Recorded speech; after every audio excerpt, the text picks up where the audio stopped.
Every day, we carry more than just our hopes and dreams. We carry the responsibility to protect, to be prepared for the unexpected. But how do we do that without drawing unwelcomed eyes? I have holsters for my pistols, but what about those scenarios where a pistol is just not enough?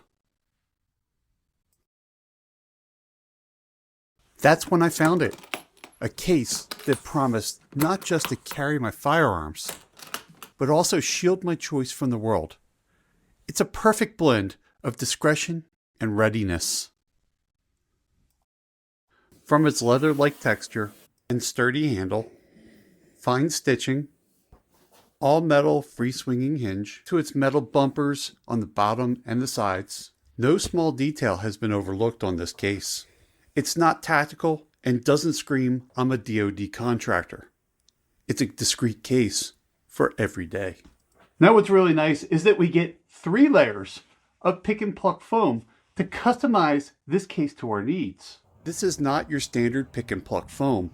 This is EPE. It resists water and oils, and it makes a perfect addition to this case. Now if you really do want to use this as a guitar case, you have a really nice layer of soft padding to protect your guitar. Now with a blank slate, let me show you how to cut the foam and set this case up. Your imagination is truly your limits. You can have pistols, you can have rifles, you can have a layer of pistols at the top and a rifle at the bottom, or vice versa. Or if you so choose, you could have 2 layers of rifles, one at the bottom and one at the top. The thing with this case is you're only limited to your imagination and the internal dimensions of the case. So what I did is laid my rifle down and then closed the lid and let that sit overnight, because what this did is make sure the rifle sits really low by creating these indents in the foam. This gave me a really nice flat surface that the rifle's sitting on to get a really good line with a Sharpie. From here, you just take a really sharp knife and start cutting along the lines. This pick and pluck will come out no problem once you get deep enough. Don't forget to cut some storage space for your magazines. Now with the foam cut out, no one's ever going to know that you have a rifle in this case. Now after you cut out your foam, you're going to want to keep your pieces. That way you can put them in and use them as a blanking layer. That way you can cut all 3 layers of foam for whatever your needs are going to be, and then just reconfigure when you need to.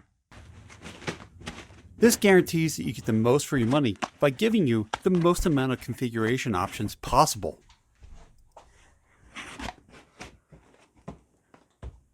In the past weeks, this case has been by my side. Because most discrete rifle cases are tactical in nature, to me, they just scream gun. And this is exactly what I want to avoid when I'm in public. But how does it perform when it matters most? Now I've had this case for a while. What do I think about it? It's definitely sturdy, and I'm hard on things, and this case did get a little bit beat up.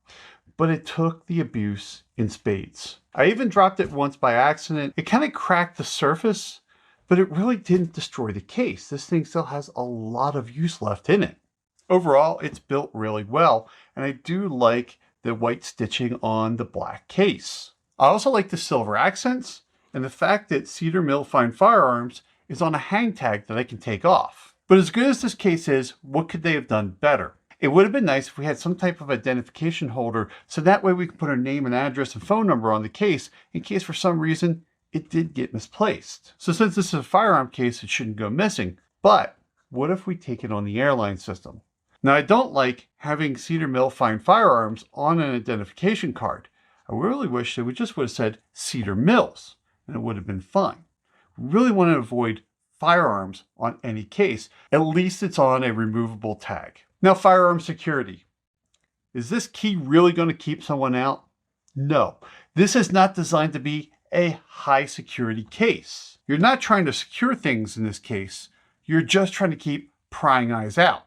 And it is nice that you can put a better lock on here using this eyelet. Now, what really impressed me was the foam. I was expecting the typical soft foam pick and pluck, but with it being EPE, I really like the way the stuff cuts. It's also a lot more sturdy, takes a little more abuse, and also repels water and oils, something that we really need to make sure that we keep off of our guns. Not so much the oil, but we really don't want the oil to soak into the foam and then get onto another gun, especially if it's dirty. Speaking of dirty, EPE is really easy to clean. You just wipe it right off with a rag and some water, or maybe a little bit of cleaner. From its locking latch and its ability to put on your own padlock to its customizable foam, it just enhances the experience of carrying discreetly. Having used this case, I've come to appreciate it's not just functionality, but the freedom it grants me. To carry without concern, to blend in, yet always be prepared. Let's break it down. From its water-resistant exterior to its shock-absorbing foam, every feature serves a purpose. It's not just carrying, it's carrying for what we hold dear and the tools to ensure our safety in a world where discretion is just as important as defense. The Cedar Mill guitar case stands out without making you stand out. Because everything is so tactical today, the everyday person brings attention to themselves by having this tactical gear, which is what I really love about this case. But I want to hear from you.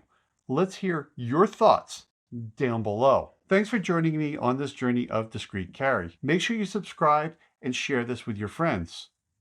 Thanks for watching. Hope you're staying safe out there.